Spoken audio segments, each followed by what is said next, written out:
holin kamu dâu cô cấp ba cái tê lâu chu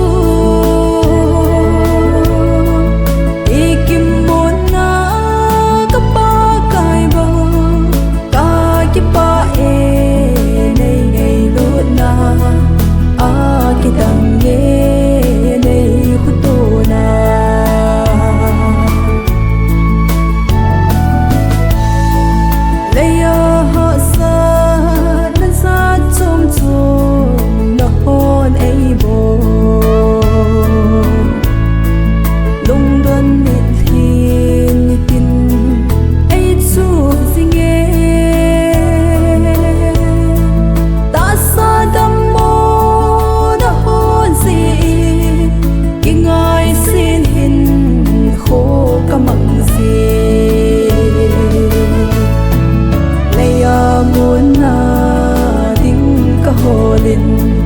kamu dâu cô cấp ba cái tê lâu chu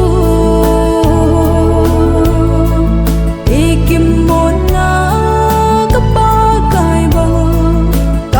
cái ba e này ngày luôn na cái tang nghe này khu tô na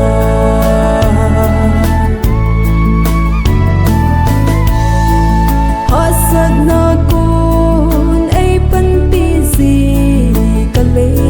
so kingai si a ka di ting song le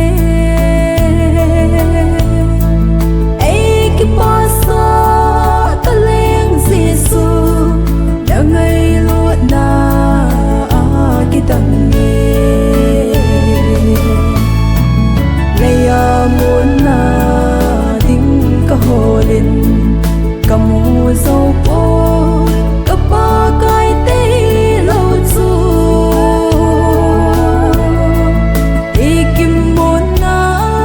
cấp ba cái bờ cái ba e này ngày luôn na cái tang nghe này khu tô na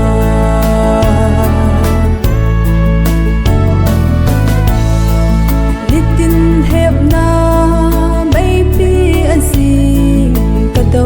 dâu cô thagao viên đây puyo xuân lên san y hát sâm hát lâu đất xa kỳ đã cô mà đi cả kiệt hà nê leya muốn na ding ka holin kamu dâu